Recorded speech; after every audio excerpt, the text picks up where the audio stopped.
Hello guys, welcome back to my channel Debolina's vlog. আশা করছি তোমরা সকলে খুব ভালো আছো আর আমি খুব ভালো আছি। তো গাইস, প্রতিদিনের মতন আজকেও চলে এসেছি একটা নতুন ব্লগ নিয়ে। সকাল থেকেই সেই ব্লগটা আমি শুরু করতে চাই। তো দেখো, আমি রান্নাঘরে চলে এসেছি আর আমার ঘর থেকে রান্নাঘরের ডিস্টেন্সটা বেশি দূরে না, একদম পাশাপাশি। আমি সব কিছু রান্না সমস্ত কিছু কুটে কুটে নিয়েছি আর এখন আমি রান্নাটা স্টার্ট করব। তোমরা পুরো ভিডিওটা দেখো। তো আজকে আমি বানাতে চলেছি মাছের ঝোল আলু আর ফুলকপি দিয়ে। তো কড়া দেখো, আমি এখন তেল দিয়ে কড়াটা গরম করে নেব।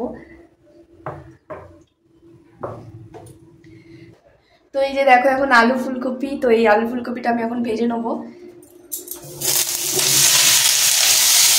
দেখো, আমি কড়াতে দিয়ে দিয়েছি আর এখন আমি এটা পুরোটা ভেজে নেবো। আর ভাজার পরে তারপরে মাছটা আমার ভাজা হয়েই আছে অলরেডি।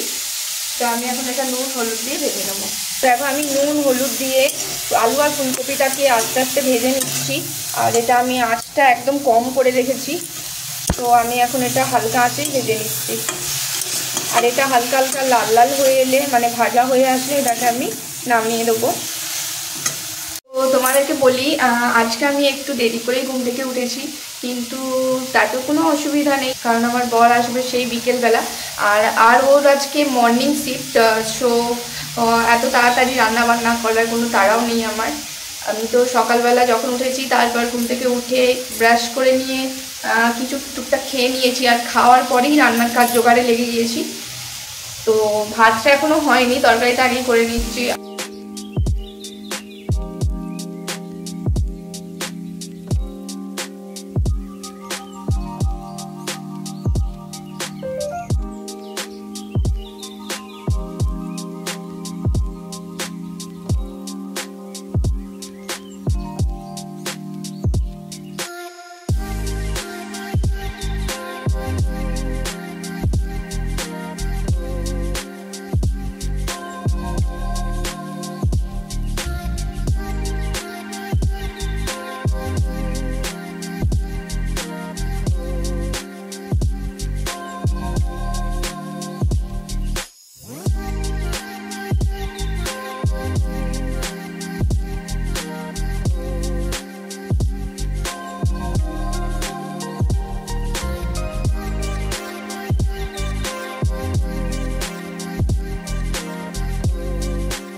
তো গাইস দেখো, মাছের ঝোলটা ফুটছে, আর তোমাদেরকে সামনে থেকে একবার দেখাচ্ছি।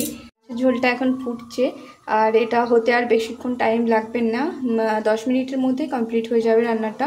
তো ভিডিওটা আর বেশি বড় করছি না, আপাতত ভিডিওটা এই পর্যন্তই, কারণ আমার অনেক শর্টস ভিডিও শ্যুট করার আছে। তো আমি এখন স্নান করব, তারপর দিয়ে ভাতটা বসাবো, আর তারপর আমার শর্টস ওগুলো আমাকে এডিট করতে হবে। আর কিছু কিছু শর্টস ভিডিওগুলো আমার এডিট করা আছে, আমার আনলিস্টেড করা আছে, যেগুলো আমাকে এখন এডিট করতে হবে। আর লং ভিডিও তো অনেকগুলো আনলিস্টেড করা আছে, কিন্তু লং ভিডিও অনেকগুলো এমনিও আমার ভালোভাবে এডিট হয়নি, তো ওগুলো আমাকে এখন এডিট করতে হবে। তো এখন অনেক কাজ আছে। আর দেখো, এখানে তো মাছের ঝোল প্রায় রেডি। তো গাইজ, ভিডিওটা তোমাদের কেমন লাগলো অবশ্যই কমেন্ট করে জানিও। আর ভিডিওটা যদি ভালো লাগে অবশ্যই লাইক, কমেন্ট ও শেয়ার করতে ভুলো না। যারা নতুন ভিডিওটা দেখছো আমার চ্যানেলে, অবশ্যই সাবস্ক্রাইব করে দিও। তো আজ এই পর্যন্তই, তো আবার আসবো নেক্সট ভিডিও নিয়ে। তোমরা ভালো থেকো, সুস্থ থেকো, আর এখনকার মতো টাটা।